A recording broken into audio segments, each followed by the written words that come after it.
इसलिए मुझे लगता है हाँ, ये बड़ा चैलेंजिंग टाइम था, लेकिन इस चैलेंजिंग टाइम से मुझे फायदा ये हुआ कि now Devendra Fadnavis is more matured politician. अब मुझे किसी चीज से डर भी नहीं लगता और किसी चीज से शॉक भी नहीं लगता। Fadnavis ji, you are written off almost. आपके पीठ के पीछे कितने बंदूक है, क्या आपने कभी काउंट की है?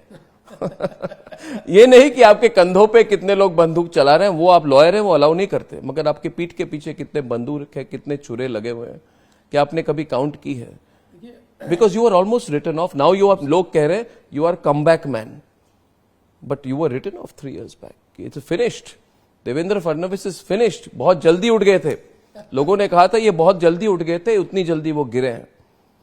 तो आपके लिए चैलेंजिंग मोमेंट, सबसे ज्यादा ट्रबलसम मोमेंट कौन सा था, और आप अपने पोजीशन को उस समय कैसे देखते थे? देखिए, जिस समय उद्धव जी ने एक प्रकार से हमारे साथ विश्वासघात किया, वो मेरे लिए एक शॉक था। शॉक था, बिल्कुल वो शॉक था।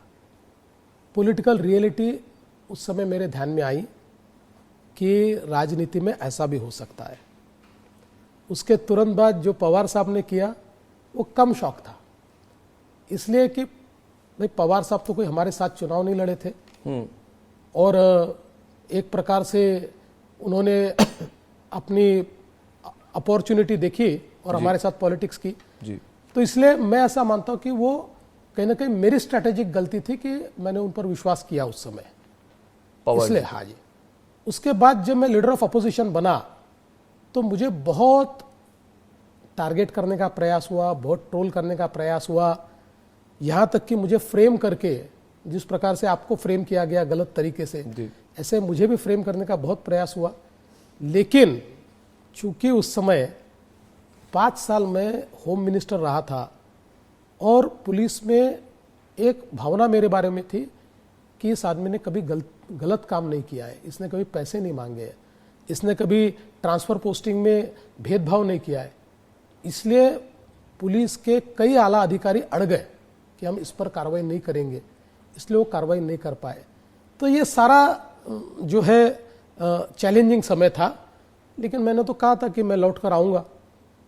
मैंने कहा था कि मेरे मतलब किनारे पर घर मत बसा लेना, मैं समंदर लौट कर आऊँगा। तो मैं लौट कर आया। इसलिए मुझे लगता है हाँ, ये बड़ा चैलेंजिंग टाइम था, लेकिन इस चैलेंजिंग टाइम से मुझे फायदा ये हुआ कि now Devendra Fadnavis is more matured politician. अब मुझे किसी चीज से डर भी नहीं लगता और किसी चीज से शॉक भी नहीं लगता। किस चीज में आप पहले मैच्योर नहीं थे? देखिए, इन सिचुएशंस को हैंडल करने की मेरी कोई आदत ही नहीं थी। मैं तो एक बहुत सीधी पॉलिटिक्स करके सामने जाने वाला व्यक्ति था। जैसा आपने कहा, आपने जिस देवेंद्र फडणवीस को देखा था, नाक की सीध में चलने वाला देवेंद्र फडणवीस था। लेकिन बाद में देवेंद्र फडणवीस को ध्यान में आया कि पॉलिटिक्स में कभी कभी आपको स्ट्रैटेजी भी करनी पड़ती है और कभी कभी आपको सामने वाले को पटकना भी पड़ता है। क्या आपको लगता है इस सब में आपके गवर्नेंस पर फोकस कम, आपके पॉलिटिक्स पर ज्यादा हो गया नेशनल लेवल पर? बिल्कुल नहीं। देखिए, अगर आप ये इलेक्शन, आप प्रेडिक्शन दीजिए मुझे कि क्या होगा, क्योंकि सब लोग लाइव कवर करेंगे, पहला बड़ा इंटरव्यू है।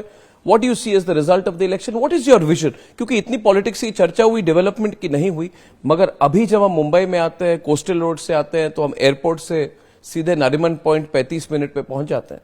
तो फोकस आपका गवर्नेंस पे है, कैसे डिवाइड करते हैं? What is your vision? देखिए, मतलब मैं शब्द गलत इस्तेमाल कर रहा हूं जी, लेकिन पॉलिटिक्स मेरा साइड बिजनेस है, मेरा मेन बिजनेस गवर्नेंस है।